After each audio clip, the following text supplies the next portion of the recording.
यानी कुल मिलाकर मम्मी बेटा और जीजी जिया जी की ये जो पार्टी है कांग्रेस, इनको ये विचार करना चाहिए, क्या इनको कुछ कहते हुए शर्म नहीं आती? भारत के बारे में जाकर भारत की बाहर निंदा करना, भारत का कहीं ना कहीं सम्मान कम करने का काम करना, कोई षड्यंत्र ऐसा रचा जा रहा है कि आज पहले तो ऐसी कभी कोई ऐसे न नारे लगे, न कोई पोस्टर लगे, न इस प्रकार का कुछ हुआ। अब उसको कहीं ना कहीं कुछ जिहादी किस्म के लोग, मेरे को लगता है कि वो ऐसा माहौल बनाकर देश में जिस प्रकार का वातावरण चल रहा है, देश में शांति है, अमन है, चैन है और सबका विकास हो रहा है। मुझे ऐसा लगता है कि जिस प्रकार का देश में एक माहौल बनाया जा रहा है, देश में आदरणीय मोदी जी के नेतृत्व में ऐतिहासिक विकास हो रहा है,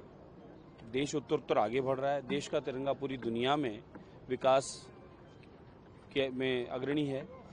अब उसको कहीं ना कहीं कुछ जिहादी किस्म के लोग, मेरे को लगता है कि वो ऐसा माहौल बनाकर देश में जिस प्रकार का वातावरण चल रहा है, देश में शांति है, अमन है, चैन है और सबका विकास हो रहा है, कुछ षड्यंत्र ऐसा रचा जा रहा है कि आज पहले तो ऐसी कभी कोई ऐसे न नारे लगे, न कोई पोस्टर लगे, न इस प्रकार का कुछ हुआ। मैं भी मेरे इष्ट की आराधना करता हूँ, तो मैं अपने इष्ट का नाम लेता हूँ। इन लोगों को अपने इष्ट की आराधना में, अपनी भगवान में इतनी अगर खुशी है तो ये अपने अपने आराधना स्थल पर जाएं, वहाँ जाके पूजा पाठ करें, आवाज़ लगाएं, 5 टाइम लगाते ही हैं, कोई मना थोड़े ही है। लेकिन ये एक नया ऐसा प्रोपेगेंडा चलाया जा रहा है, कुछ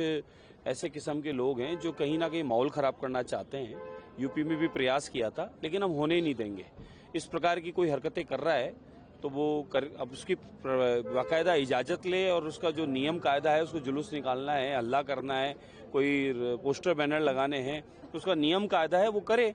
उसमें कोई आपत्ति नहीं, लेकिन नियम से करे। इस प्रकार से ऐसे नहीं रोडों को जाम करके इस प्रकार का माहौल बनाकर और देश में अराजकता फैलाने का काम करे, वो कतई उचित नहीं है। राहुल गांधी ने फिर यहाँ की राजनीति के बारे में क्या बताएं साहब, मैं तो शुरू से कहता आ रहा हूं कि ये गांधी परिवार के, गांधी जी का नाम लेके जो परिवार इस देश में है, भले वो सोनिया जी हों या सोना जी का बेटा हो या उनके जवाई वाड्रा जी हों या उनकी बेटी प्रियंका जी हो, यानी कुल मिलाकर मम्मी बेटा और जीजी जिया जी की ये जो पार्टी है कांग्रेस, इस कांग्रेस का राहुल गांधी का चाल चलन आप देख लो। इस भारत में रहते हैं, भारत का खाते हैं और लगातार पिछले 60-65 साल भारत को लूटा इन्होंने। उसके बाद इस भारत की बुराई करते हुए थकते नहीं है। इनको ये विचार करना चाहिए, क्या इनको कुछ कहते हुए शर्म नहीं आती कि हम उस भारत के निवासी हैं? हम करोड़ों करोड़ों भारतवासियों का अपमान कर रहे हैं पूरी दुनिया में जाकर।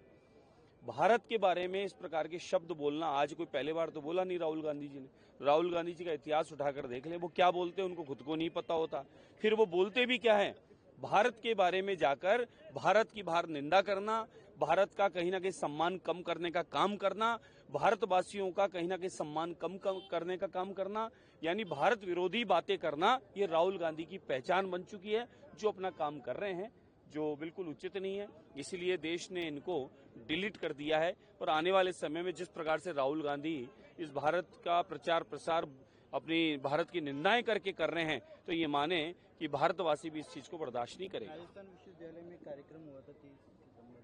उसको लेकर अशोक गहलोत का कहना है कि विश्वविद्यालय में ऐसे कार्यक्रम नहीं होना चाहिए। पहले तो स्वयं सेवक संघ परिवार क्या है,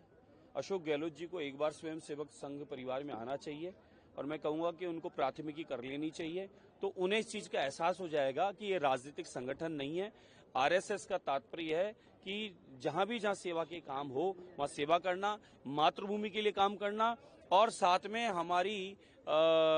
भारत की संस्कृति परंपराओं को बचाने का और उत्थान का काम करना, जो कांग्रेस मिटाने का काम कर रही है। और स्वयं सेवक संघ परिवार जो है, बिना किसी राजनीतिक संरक्षण के, बिना किसी राजनीतिक दबाव के, बिना किसी राजनीतिक व्यक्ति के, स्वयं सेवक जो है देश और दुनिया में सिर्फ अपनी सेवाओं के लिए जाना जाता है, वो सेवा का काम कर रहा है। और मैं मानता हूं कि अगर स्वयं सेवक संघ परिवार कहीं भी किसी क्षेत्र में अगर सेवा कर रहा है तो उसमें कांग्रेसी का कोई अधिकार नहीं है वहां अगर उपद्रव करना और उन्हें रोकना।